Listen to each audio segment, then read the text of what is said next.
नमस्कार बंधुरा अनाज किचेने आपनादेर आबारो एकबार स्वागत। आशा करी आपनारा सबाई खूब भालो आछेन। प्रतिबारेर मतो आबारो फिरे एसेछि नतुन रेसिपि निये। आर आजके रेसिपि हलो ठंडा ठंडा तरमुजेर शरबत। এই শরবতটার নাম হচ্ছে মহব্বতের শরবত। খেতে কিন্তু দুর্দান্ত। এই গরমের মধ্যে কিন্তু এই শরবতটা জাস্ট মন প্রাণ জুড়িয়ে যাবে একবার খেলে। যদি ভালো লেগে থাকে অবশ্যই একটা লাইক শেয়ার করে দেবেন এবং কমেন্ট করে জানাবেন কেমন হয়েছে। আর নিত্য নতুন ভিডিও দেখার জন্য আমার চ্যানেলটিকে সাবস্ক্রাইব করে দেওয়ার জন্য অনুরোধ রইল। তো শুরু থেকে শেষ অবধি ভিডিওটি কিন্তু স্কিপ না করে দেখতে থাকুন। এই দেখুন একটা তরমুজ নিয়েছি, তরমুজটাকে ভালো করে ধুয়ে নিয়েছি। এবার তরমুজটাকে কেটে নেব।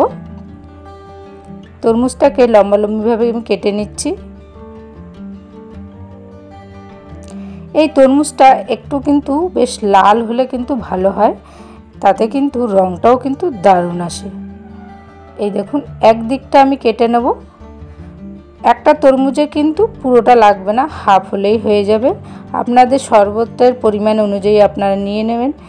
এইভাবে ছোট ছোট করে টুকরো টুকরো করে কেটে নিতে হবে তরমুজগুলো। এটা ছুরির সাহায্যে কিন্তু বেশ ভালো হয়।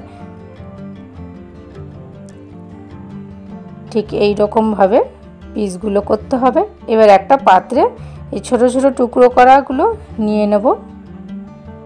এইভাবে ছুরির সাহায্যে কিন্তু কেটে নিলে কিন্তু ভালো ছোট করে টুকরো করা যায়।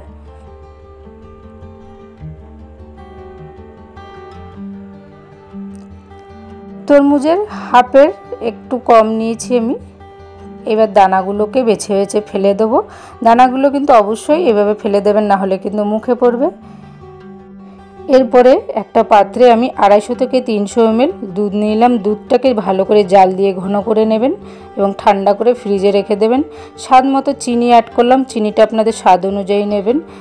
একদম সামান্য পরিমাণে কিন্তু বিট নুনটা নিয়ে নেবেন, খুব বেশি নিলে কিন্তু একদম ভালো লাগবে না। এবার নেড়ে চেড়ে নেব।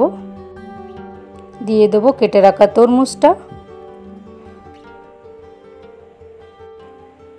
এর সাথে দুটো গন্ধরাজ লেবু পাতা আমি ছিঁড়ে দিয়ে দিলাম, তাতে কিন্তু ভালো একটা স্মেল আসে, খেতেও কিন্তু দুর্দান্ত লাগে। সব শেষে কিছুটা পরিমাণে আইস কিউব দিয়ে দেবো, তাতে শরবতটা কিন্তু দারুণ ঠান্ডা হবে। আইস কিউবটা দিয়ে একটু নেড়ে চেড়ে দেবো, তাতে তরমুজের সাথে বরফটা গলে গিয়ে ঠান্ডা হয়ে যাবে।